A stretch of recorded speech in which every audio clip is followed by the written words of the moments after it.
Nak suluh dekat, nak suluh jauh, korang adjust je dekat dia punya lens ni. Sebab dia punya lens ni boleh adjust jadi cahaya kecil dan cahaya besar. Yang ni lampu suluh yang bukan sekadar lampu suluh. Dekat satu lampu ni, korang boleh suluh benda dekat dan boleh suluh benda jauh.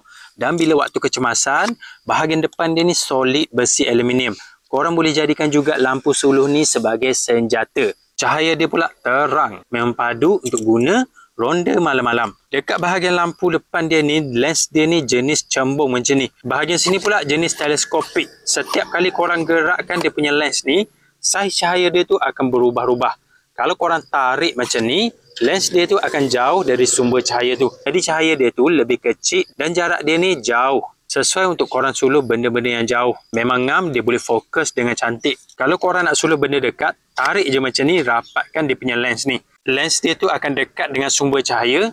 Jadi cahaya dia tu akan lebih cerah, lebih besar dan lebih luas. Untuk suluh benda dekat yang ni memang ngam, mudah untuk nampak benda-benda yang dekat. Jadi korang boleh adjust, tarik, tolak macam ni ikut situasi. Satu lampu ni boleh guna untuk suluh dekat dan suluh jauh. Memang padu.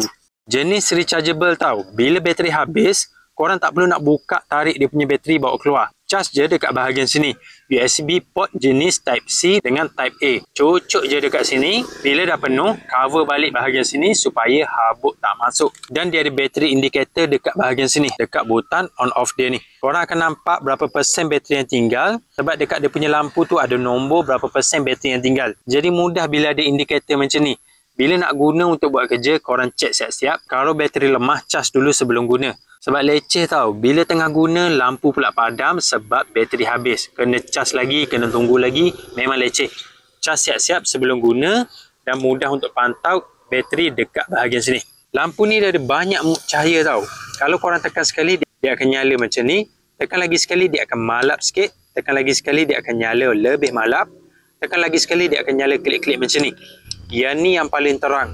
Mode pertama. Yang ni mode keempat. Mode klik-klik macam ni sesuai untuk jadi lampu kecemasan. Kalau korang guna lampu ni untuk ronda malam-malam, kalau ada apa-apa kecemasan, pakai je mode klik-klik macam ni. Bahagian depan dia ada sebiji lampu.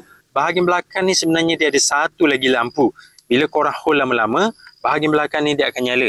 Cuma bahagian belakang ni dia limited sikit sebab dia tak boleh nak adjust dia punya saiz cahaya macam yang dekat depan ni. Cahaya dia ni sesuai untuk suluh benda dekat saja. Tapi cahaya dia ni terang. Untuk suluh benda dekat memang ngam. Tapi kalau korang nak guna untuk suluh jauh dekat, pakai je cahaya utama ni. Yang ni baru best. Boleh suluh benda dekat dan jauh dengan adjust dia punya lens macam ni. Dia ada siap bagi tali macam ni sebab lampu ni sebenarnya dia agak berat. Kalau korang pegang lama-lama macam ni memang lenguh. Jadi kalau korang nak guna lama, gantung je lampu ni dekat bahu. Barulah tak renguh. Bahagian body bawah sini dia pakai plastik biasa. Tapi yang dekat atas sini dia pakai aluminium yang jenis solid. Kalau waktu terdesak, korang boleh pakai lampu ni guna sebagai senjata. Memang padu, memang keras dia punya bahagian depan ni. Jadi kalau korang nak cari lampu suluh yang bukan sekadar lampu, boleh jadi senjata bila perlu. Saiz cahaya dia tu boleh guna untuk suluh benda dekat dan suluh benda jauh. Siap ada lampu backup macam ni. Korang boleh cek lampu ni dekat link video. Memang padu.